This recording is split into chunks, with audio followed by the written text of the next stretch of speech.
Governor Punjab سردار سلیم حیدر خان کی سابق وزیر اعلیٰ پنجاب میاں منظور احمد بٹو کے نماز جنازہ میں شرکت، مرحوم کے بلند درجات کے لیے دعا کی۔ نماز جنازہ میں گورنر پنجاب سمیت سیاستدانوں، صحافیوں، کاروباری شخصیات نے شرکت کی۔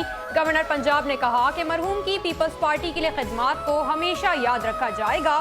میاں منظور احمد بٹو ایک منجھے ہوئے سیاستدان تھے۔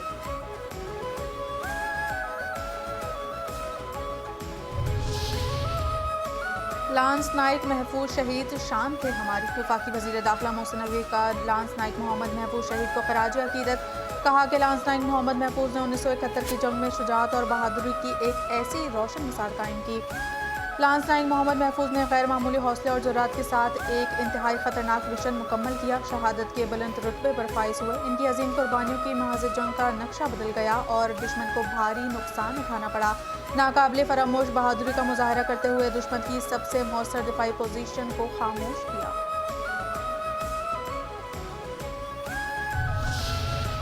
ہم کشمیر سے ہیں، کشمیر ہم سے ہے۔ کشمیر اور پاکستان ایک جان ہے، انہیں کوئی طاقت جدا نہیں کر سکتی۔ وزیر اطلاعات و ثقافت پنجاب اسما بخاری نے کہا کہ مقبوضہ کشمیر کے عوام کی قربانیاں رائیگاں نہیں جائیں گی۔ پنجاب حکومت کشمیری صحافیوں کو ہر ممکن سہولیات فراہم کرے گی۔ سیاست میں گالی گلوچ نہیں، کارکردگی کی بنیاد پر مقابلہ ہونا چاہیے۔ جو عوام کی خدمت کرے وہی سیاست میں آگے بڑھنے کا حقدار ہے۔ جھوٹے بیانیے نے ملک کو نقصان پہنچایا، سچ اور کارکردگی ہی کامیابی کا راستہ ہے۔ نوجوان ملک کا قیمتی اثاثہ اور مریم نواز کی ترجیح ہیں۔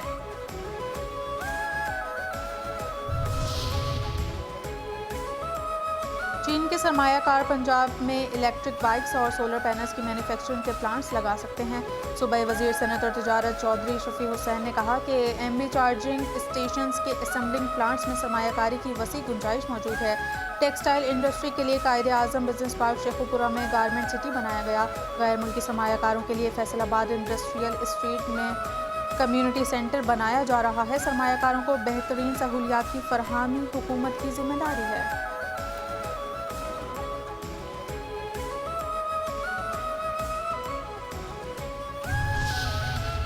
اہلیان غزہ و فلسطین کے لیے پاکستانی بھائیوں کی جانب سے امداد کا سلسلہ جاری ہے۔ وزیر اعظم کی ہدایت پر صوبائی وزراء نے امدادی سامان روانہ کیا۔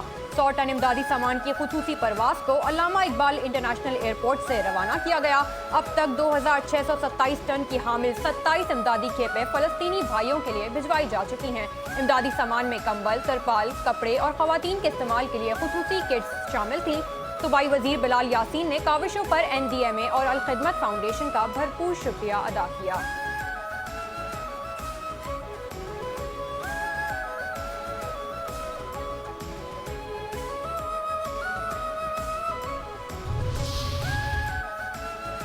اسموگ کے خلاف جنگ میں شہریوں کو کلائمیٹ ریزیلنٹ اور ذمہ دار بننا ہوگا۔ سینئر صوبائی وزیر مریم اورنگزیب نے کہا کہ اسموگ ایک دن کا مسئلہ نہیں ہے، بیجنگ اور لندن کو بھی برسوں لگے۔ ماضی میں اسموگ کو صرف 3 ماہ کا مسئلہ سمجھا گیا۔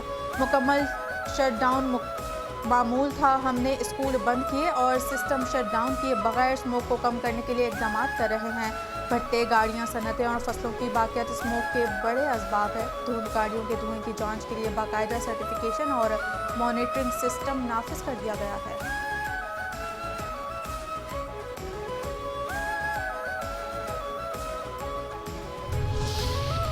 پاک پتن میں پنجاب کے روایتی کھیل کبڈی کو نئی نسل میں مقبول بنانے کی کوششیں جاری ہیں۔ قومی کبڈی ٹیم کے کھلاڑی شاہد پترا نے نوجوانوں کو اکھاڑے میں تربیت دینا شروع کر دی۔